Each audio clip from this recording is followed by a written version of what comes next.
예, 박근혜 대통령과 김무성 대표 등 새누리당 지도부가 잠시 후 청와대에서 만납니다. 박 대통령과 김 대표의 덕대도 이루어질 것으로 알려지면서 유승민 사퇴 파동 이후 당청 관계가 급속히 정상화되는 모양새입니다. 한편 박준영 전 전남도지사가 오늘 탈당 기자회견을 합니다. 비노 진영의 연쇄 탈당으로 이어질지 주목되고 있습니다. 정군기 홍익대 교수 그리고 김철근 동국대 교수 두 분 모시고 정치권 이야기 짚어보도록 하겠습니다. 어서 오십시오. 네, 안녕하십니까. 자, 11시부터 이제 청와대에서 새누리당 지도부와 만남이 있습니다. 5개월여 만에 만나는 것 사실 지난번에는 유승민 전 원내대표가 취임 후에 만난 거고 이번에는 새 이제 원내지도부가 출범하면서 겸사겸사 이제 만나게 된 건데 오늘 분위기 의미가 좀 있을 것 같아요. 만남이 어떻게 보세요, 정 교수님 먼저? 예. 그렇습니다. 언론에서 말이죠. 예. 대통령하고 여당 대표 만나는 것을 굉장히 그 포커스를 두고 이제 집중 보도를 하는데 저는 정치평론가로 활동을 하면서 이런 뉴스는 사실 분석을 하고 싶지 않습니다. 그래요. 당연히 만나야 되는 건데 안 만나가지고 언론이 집중하게 되는 거. 이거 우리 대통령한테 더 큰 책임이 있다고 봐야 되는데 저는 여당 내 소통 채널에 문제가 있다 이렇게 봅니다. 이건 말이죠. 정상적인 그 정치가 아닙니다. 대통령하고 여당 대표가 매일 만날 수도 있고 매일 통화를 할 수가 있는데 이게 그 안 돼가지고 5개월 만에 만난다 이렇게 말씀하신 대로 문제가 있다고 보고 그다음에 오늘 민경욱 대변인의 그 말도 굉장히 그 어떻게 보면 웃깁니다. 여당 대표가 요청을 하면은 상견례 뒤에 뭐 독대를 할 수 있다 이런 그 표현을 했는데 매우 제왕적인 분위기의 그 대변인 발언입니다. 이건 뭐 여당 대표가 만나달라고 요청하면 대통령이 시간 내서 만나주겠다. 그래서 두 사람이 긴장이 할 수 있다는 건데 이런 표현도 잘못된 거죠. 유권자들의 의식 수준이 점점 올라가고 있는데 대통령의 스타일이 권위주의고 제왕적이라면 참모들이 이런 표현 안 하고 방법을 달리해야 되는 거 아니겠습니까? 문득 그 지난번에 김 대표 취임 1주년 기자회견에서 그 동지적 관계 이야기한 거 그게 생각나는데요. 정말 저는 그 박근혜 정부가 성공하려면 이런 권위주의적인 소통의 스타일을 바꿔야 된다. 다시 한번 얘기하고 싶습니다. 오늘 분위기 그래도 좀 화기애애하지 않을까요? 그렇습니다. 그 유승민 원내대표 이제 사퇴 파문이 이제 진정이 되고 새로운 지도부가 이제 들어서고 방금 말씀하신 대로 5개월 만에 만나기 때문에 언론이 주목을 안 할 수가 없는 거죠. 저도 이제 정 교수님 의견에 전적으로 동의합니다만은 참 아이러니한 일이죠, 사실은 우리나라에서. 근데 그럼에도 불구하고 오늘 이제 당청이 정상화된다라는 점에서는 굉장히 좀 유의미한 상황이고요. 특히 이제 가깝게는 추경 문제가 있고요. 그다음에 온 국민이 가장 힘들어하는 이제 경제, 장기 저성장 국면을 벗어나지 못하고 있는 이 경제에 대한 부분을 어떻게든 좀 살려보는 이런 방안들도 좀 논의가 될 거고. 그다음에 그 당청 관계 여러 회의체가 있지 않습니까? 이런 회의체도 좀 그 다시 정상화되는 부분이 있을 거고. 예전에는 그 이제 집권당의 보통 주례 회동이라고 그래서 당 대표하고 대통령이 일주일에 한 번씩 이렇게 만나는 이런 회동도 있었고요. 역대 정권에서 당 대표를 이렇게 대통령이 안 만나주는 격은 저건 별로 없었거든요. 근데 유독 이번 정권만이 이렇게 당과 청와대가 직접적인 소통, 대통령과 대표가 직접 소통하는 부분이 좀 미흡한 점이 오히려 당청 갈등의 어떤 요인이 되고 있지 않냐 이런 점들이 있어요. 그래서 하여튼 어찌됐건 오늘 만남으로 인해서 향후에 박근혜 대통령이 국정 운영을 하는데 적어도 당청이 한 목소리로 그 한 몸이 돼서 그 집행을 하고 또 비판을 받으려면 같이 비판받고 뭐 이런 상황이 좀 돼야 된다 이런 생각이 좀 듭니다. 정무수석과 정무특보가 있지만 우리 이제 이야기하신 것처럼 김 교수께서 말씀하신 직접적인 소통 굉장히 중요하지 않겠습니까? 그 직접적인 소통을 뭐 여러 차례 많은 분들이 얘기를 했는데 대통령 스타일이 이제 직접적인 소통을 안 하는 분이니까 이제 우리가 뭐 어떻게 고칠 수는 없는 것 같아요. 다만 대통령이 사심이 없고 여러 가지 이제 정부의 일을 이 중하반기에 집중적으로 해보겠다는 그런 분위기인데 뭐 직접적인 소통이 불가하다면 저는 참모들의 역할이 중요하다고 보거든요. 우리가 요즘 드라마에서 보는 것처럼 그 이 왕조 시대의 그 대신들도 목을 걸고 이렇게 직언도 하고 뭐 왕하고도 맞서는 그런 걸 보였는데 그 대통령의 스타일이 좀 국민들한테 잘못 비춰질 수 있으면 그 참모들이 아주 유연하게 해야 되는데 뭐 홍보석이 바뀌고 대변인이 바뀌어도 이런 점이 좀 아쉽고 저는 그 소통의 그 채널은 대통령이 또 위기를 느낄 때는 또 유연하게 또 나오는 것 같아요. 그래서 아직은 그 위기를 극복했다고 보는 것 같은데 저는 하반기에도 위기가 뭐 산 넘어 산 계속 있다고 봅니다. 그래서 그런 분위기도 좀 바꿔야 될 것 같고 참모들의 역할도 필요하다 이렇게 생각합니다. 원내대표 참모 들이 역할이 분명히 중요하죠. 근데 핵심은 대통령 스타일이 바뀌지 않으면요. 어떤 참모를 갖다 놔도 똑같습니다. 문제는 거기에 있는 거죠. 그래서 하반기 이제 2년 6개월 그 반환점이 8월 25일 아닙니까? 맞습니다. 그럼 나머지 2년 6개월은 좀 스타일을 바꾸면서 대통령 국민 얘기 많이 하지 않습니까? 국민 중심으로 하자. 국민의 눈높이에 맞춰서 대통령 스타일을 좀 바꿔보는 것도 각고의 노력이 좀 필요한 거 아니냐 이런 생각이 듭니다. 자, 오늘 회동 이후에 지도부 회동 이후에 이제 김무성 대표를 만날 것으로 현재 알려지고 있는데 자, 독대도 오랜만이라고 그래요. 뭐 서운한 감정도 있을 거지만 이번 유승민 전 원내대표 사태를 보면서 어떤 얘기를 좀 할까? 뭐 고생했다 이야기를 할까? 아니면 이번에 당직 인선 관련해서 참 잘했다 이런 이야기를 할까? 어떻게 예상하십니까?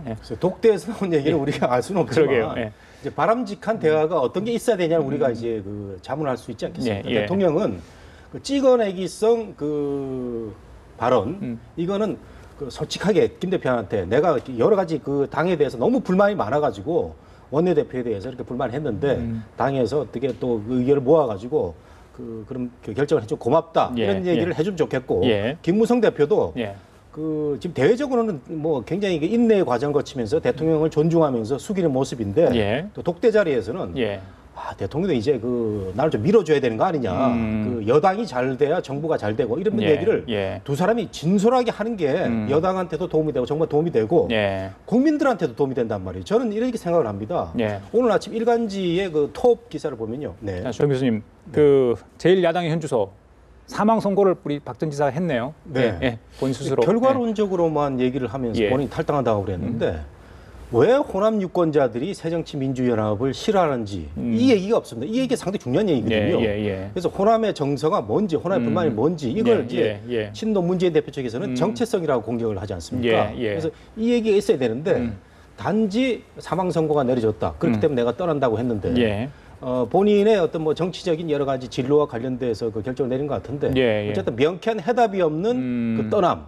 요게 이제 앞으로 이제 뭐 연쇄 탈당으로도 뭐 이어질 가능성이 있다고 보는데 그 부분이 이제 앞으로 탈당할 사람들은 좀 설명을 해야 될 것 같아요. 과거에 박 전 지사 대선 후보 경선에도 참여한 적이 있었죠. 탈당 배경 김 교수께서 잘 아실 것 같아요. 어디다 보세요? 지금 이제 그 배경 설명을 안 했다고 그러는데요. 지금 많은 사람들이 너무 많이 알고 있고 더 이상 또 자기가 그런 얘기를 하기가 뭐 굳이 얘기 안 해도 전국 공감대를 형성하고 있는 거 아니냐 이런 차원의 얘기고요. 가장 핵심적인 건 지금 현재의 새정치민주연합으로 집권이 가능하겠느냐 이거에 대한 가장 큰 회의감이 있는 거예요. 그럼 집권 가능한 정당으로 탈바꿈할 수 있겠느냐 그것 또한 어렵다 이런 거거든요. 그럼 탈바꿈 하려면 그 시스템도 바꿔야 되지만 사람을 다 바꿔야 된단 말이에요. 그러니까 소위 말하는 지금 새정치민주연합이 친노 주류가 대다수 아닙니까? 그럼 이 친노 주류가 상당히 그 강경파가 많고 그 진보 쪽이 좀 편향돼 있단 말이에요. 그럼 여기서 확장성이 있어야 중도를 포괄해서 그러니까 집권이 가능한 길로 가는 건데 중도를 포괄할 수 있는 그 여력 자체가 없는 거예요. 지금 상황이. 지금 19대 공천 같은 경우 비례대표만 예를 들어보면 당시의 공천이 노이사 공천이라고 했습니다. 친노, 이화여대, 486 이 위주로 공천이 됐다고 했고 비례대표 대부분 면면을 보면 시민단체, 운동권, 친노 인사 이런 분들로 이렇게 채워지는 거 아닙니까? 근데 지금 우리 사회가 굉장히 다변화돼 있고 전문가들이 필요한 사회입니다. 그러면 그 전문가들이 정치권이 좀 들어와야 되고 특히 야당의 수혈이 돼야 됩니다. 그래야 야당이 뭔가 좀 능력 있는 정당으로 좀 탈바꿈할 수 있는 거 아니겠습니까? 근데 이런 가능성이 전혀 없는 정당으로 자꾸 가는 겁니다. 그래서 박준영 지사의 생각은 이 정당으로는 어렵지 않겠느냐. 그러면 뭔가 새로운 그 어떤 틀, 새로운 정당을 만들어 봐야 되는 거 아니냐. 거기에 내가 일조를 해보겠다. 그동안 전남지사 3선을 했고 김대중 대통령 시절에 공보수석도 했고 국정홍보처장도 했고 정통 그 야당 인사죠. 이런 사람이 그동안 터전이었던 당을 떠날 때 그 심정이라는 게 어떻겠냐 이런 생각이 좀 듭니다. 지난번에 이제 천정배 지금 이제 의원이죠. 무소속으로 나왔을 때도 그때 많은 생각이 좀 드는데 자기 반성은 정말 잘하는 것 같아요. 그런데 지금의 새정치민주연합의 모습을 보면 국민들이 바라는 제1야당의 모습은 전혀 아니라고 보거든요. 자, 이번 박준영 전 지사의 탈당이 연쇄적인 어떤 탈당, 비노 이야기 좀 하셨는데 비노 세력의 어떤 연쇄 탈당으로 이어질지 그 부분은 어떻게 예상을 하십니까? 지금 당장 뭐 이렇게 도미노식으로 막 일어나는 이런 부분은 조금 예측하기 어렵고요. 지금 이제 7월 중순인데요. 8월, 9월 정도가 가면 조금 더 상황이 좀 구체화되고 진전될 수가 있고 특히 이제 혁신안의 내용, 최종 내용이 어떻게 정리되느냐. 이게 굉장히 좀 중요한 포인트 중에 하나고요. 박지원 의원은 혁신안 안 되면 분당 뭐 가셔야 될 거다 이렇게까지 이야기를 하는 것 같아요. 이제 박지원 의원 얘기는 그 분당, 신당은 상수다. 그다음에 혁신안의 내용에 따라서 신당의 범위가 커지거나 그러니까 현역 의원 참여가 어느 정도 될 것이냐를 결정하는 건데 혁신안에 상관없이 이미 신당은 갈 것이다. 뭐 이런 주장을 했는데요. 저도 일명 그거에 동의를 합니다만 그리고 또 다른 생각은 뭐냐면은 혁신안의 문제는 결국은 당내에 있는 현역 의원들이 나올 수 있는 명분이 있냐 없냐 이런 문제인데요. 저는 이제 그건 친노 그 소위 말하는 주류가 지금 현재 새정치민주연합을 이런 프레임을 생각하고 있는 것 같아요. 무슨 얘기냐면 그 문재인 대표가 혁신위를 띄워놓고 혁신안을 계속 발표를 합니다. 그러면 혁신안에 반대하는 사람들은 기득권자다.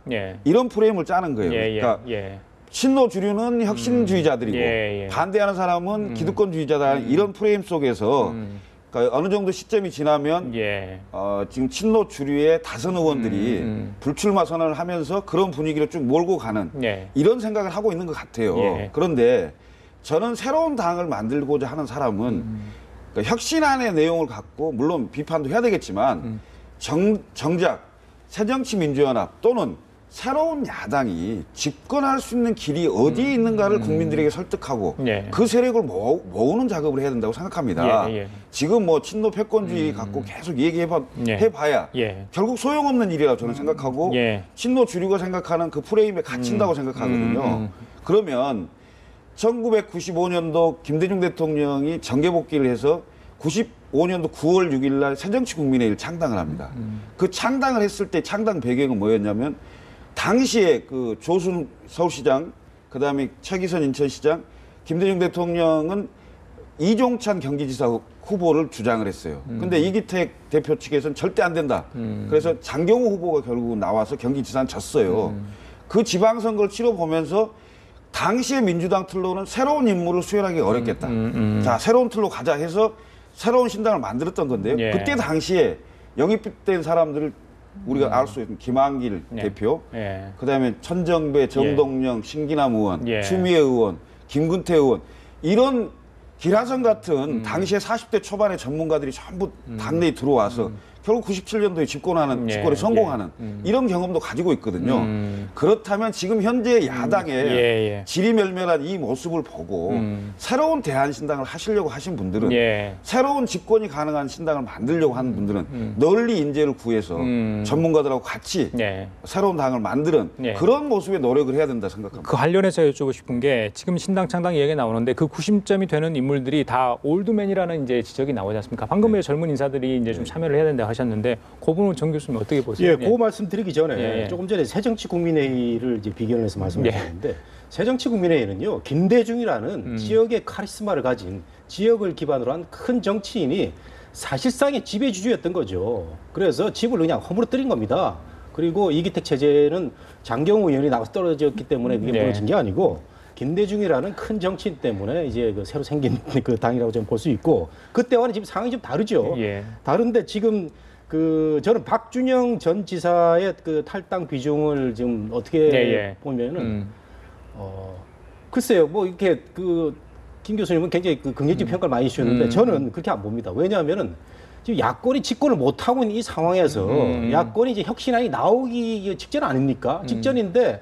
더 기다려서 힘을 뭉쳐서 싸워도 집권을 할 수 있을까 말까 한데 미리 이렇게 그 뛰쳐나가는 모습은 과연 어떨까? 물론 이제 본인의 정치적인 진로라는 여러 가지 이제 움직임이 있겠죠. 그렇다고 해서 이분이 그 선도 탈당을 그 할 만큼 그렇게 비중이 있느냐? 말씀하신 대로 올드보이 역할이 크거든요. 그래서 지난번에 그 5명 모인 뭐 여러 가지 그 분들 있지 않습니까? 정준환, 박주선, 정대철, 박광태 이분들도 올드보이들이 모여서 회의를 했는데 별 그 관심을 못 끈 게 말씀하신 대로 좀 그 낡은 이미지가 있기 때문에 천정배 신당에 비해서는 파급력이 덜하고 그 오늘 그 박 전 지사는 훌륭한 분이지만 약간은 올드보이 측면이 있거든요. 그렇기 때문에 저는 지금 원로 정치인이라면 아무리 새정치민주연합이 믿고 뭐 잘못하더라도 좀 더 기다려주면서 지켜볼 만할 텐데 지금 총선까지 시간도 좀 있는데 그 야권의 분열에 또 한 그 원인이 되지 않을까라는 그 높아심도 아무 생각이 나네요. 알겠습니다. 네.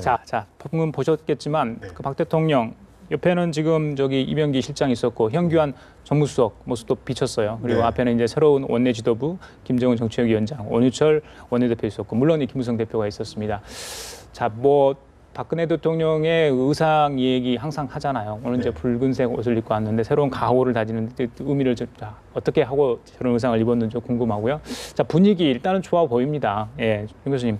오늘 이야기 여러 가지가 나올 거로 저희 초반에 이야기를 했는데 사면 있잖아요. 대사면 좀 큰 폭으로 새누리당은 좀 건의를 할 거다 이렇게 지금 현재 알려지고 있는데 그분은 어떻게 예상하세요? 어제 이제 조금씩 언론에 나오기 시작해서 그 당에서 그 요청을 해서 사면하는 형식, 형식은 그렇게 될 것 같은데. 대통령이 이제 결심한 것을 당하고 밑에 참모들이 이제 상의를 한 거겠죠. 그런데 보면은 그 매우 다양합니다. 뭐 홍사덕 의원 얘기도 나오고 전 정권의 이상득 의원 얘기도 나오고 뭐 또 야당의 이광재 전 지사 나와서 아주 그 다면포석의 그 정치적 사면을 할 가능성이 있다. 사실 대통령이 이런 사면 안 한다고 그랬는데 이제 집권 중반기 일 좀 해야 되니까 대통합 사면을 한번 하는 것 같고요. 오늘 분위기는 좋을 것 같아요. 뭐 좌에 현기환, 뭐 우에 이병기 이런 상태에서 됐고요. 근데 수평적 당청 관계란 말이 어느 순간 없어졌습니다. 저는 사실 이걸 좀 짚고 싶은데 김무성 대표도 1년 전에 그 일성이 뭐였습니까? 수평적 당청 관계 얘기해놓고 최근에 입을 닫아버렸고 원유철 대표는 참 이상해요. 유승민 원내대표하고 짝을 이룰 때 러닝메이트 아니었습니까? 이때 또 들고 나온 게 수평적 당청 관계였는데 어제 오늘 계속 언론인들 질문해도 여기에 대해서는 말을 안 하고 뭐 대통령 얘기대로 국민 중심이다. 뭐 당 정책은 삼각지대 이런 얘기를 하고 있는데 삼위일체다. 저는 우리 정치가 말이죠. 이렇게 어제 했던 얘기가 오늘 없어지고 오늘 했던 얘기가 내일 없어지고 이건 안 된다는 얘기입니다. 그래서 저는 수평적 당청 관계는 어느 정권이 됐든 간에 우리가 추구해야 될 그 가치거든요. 이런 점에서는 그 김무성 대표나 원실 대표가 곰곰이 씹어서 우리 유권자들 수준이 그거 금방 잊어버리는 그런 수준이 아니다라는 걸 한 말씀을 드리고 싶어요. 사면과 관련해서 새누리당 지도부의 여론을 좀 듣겠죠. 아니, 물론입니다. 의견을. 물론 이제 사면을 하게 되면 물론 여당 얘기도 듣겠지만 야당에게도 어떤 사람, 어떤 인사를 사면했으면 좋겠냐 의견을 다 듣습니다. 야당 얘기는 어때요? 좀 정치인 이야기 넣어야 정치인뿐만이 아니고 정치인 그다음에 뭐 기업인? 야당에서 민원성 이제 그런 얘기를 다 하죠. 그러면 그게 이제 법무부로 가서 법무부에서 사면심사위원회에서 심사를 해서 청와대 민정을 통해서 대통령 보고되는 이런 시스템으로 가는 건데 제가 보기엔 지금 사면은 경제인은 포함될 가능성이 아주 높고요. 높고 이제 정치인들이 과연 그 사면 대상이 되느냐 이 문제인데 그러니까 보통 이제 선거법이나 정치자금법을 위반하면 5년 또는 10년의 그 자격정지 기간이 있습니다. 그러니까 입법 취지라는 게 있어요. 5년을 왜 5년을 줬냐면 국회의원 선거에 나와서 문제가 된 사람 다음 국회의원을 못 나오게 하려고 5년 자격정지를 주는 거고 금고 이상의 형을 받으면 2번 못 나오게 하려고 하는 거거든요. 그러면 그 입법 취지를 벗어나지 않는 범위 내에서 예를 들면 뭐 5년 자격정지인데 4년이 지났다든가 뭐 그래서 사면에 상관없이 다음에 출마할 수 있는 요건이 된다든가 이런 경우가 아니면 사면으로 인해서 그 입법 취지에 어긋나게 출마할 수 있는 자격을 주어준다든가 이렇게 가는 사면은 좀 문제가 있다라는 생각이 들고요. 어차피 이제 국민 대통합 차원에서 그 사면을 생각하셨다면 우선은 생계형 그 범죄에 관련된 부분을 좀 가장 좀 깊게 생각하고 많이 좀 해줬으면 좋겠다는 생각이고 그다음에 경제인이 포함되는 것도 경제인도요. 아, 저 사람 특혜받았다. 이렇게 가는 건 곤란한 겁니다. 예를 들면. 근데 경제인임에도 불구하고 예를 들면 살 만큼 살았고 뭐 예를 들면 50% 이상 살았고 꼭 해줄 수 있다. 뭐 이런 정도 같은 경우는 반드시 고려돼야죠. 왜? 경제인이라고 해서 역차별 받아서 또 안 되는 거니까요. 그런 부분들을 좀 적절히 그 판단을 해서 가능하면 이양하는 거면 대규모로 좀 해서 국민 통합에 도움이 됐으면 좋겠다 생각합니다. 저도 이제 김 교수 말씀에 동감인데요. 근데 저는 하나 그 생계형 우선시대에도 좋다는 거고 그 다음에 이런 대통령 특사가 사실은 고도의 그 대통령 중심제에서 대통령이 가지는 그 통치행 정치행인데 이게 사실은 그 특혜로 많이 그 남용이 되고 또 우리 일반 국민들 입장에서는 유권 무죄, 권력이 있으면 무죄고 유전 무죄, 돈이 있으면 무죄다 이런 그 생각을 항상 하게 하는 이런 특사가 되는데 이런 걸 한번 생각해 봅니다. 이광재 전 지사 이번에 또 사면이 된다면 그 또 이제 정치 활동을 하겠죠. 근데 안희정 지사는 지금 대권 후보인데 뭐 전과자 아닙니까? 근데 이게 뭐 민주화를 위한 뭐 전과도 있겠지만 이런 그 금융 비리, 그 정치자금법 위반으로 들어가서 된 분이 또 나중에 대권으로 가고 하는 반성 없는 우리나라 그 정치 그 현상이 계속 되는 게 이 특사 3회를 통해서 일어난다는 거죠. 이것도 한번 생각해봐야 될 것 같아요. 알겠습니다. 자, 저는 문득 이제 유승민 전 원내대표가 지금의 회동을 어떻게 보고 있을지도 궁금한데 저희 다음 시간에 여쭤보도록 하겠습니다. 지금까지 전국기 교수 김철근 교수 두 분과 함께 얘기 나눴습니다. 감사합니다.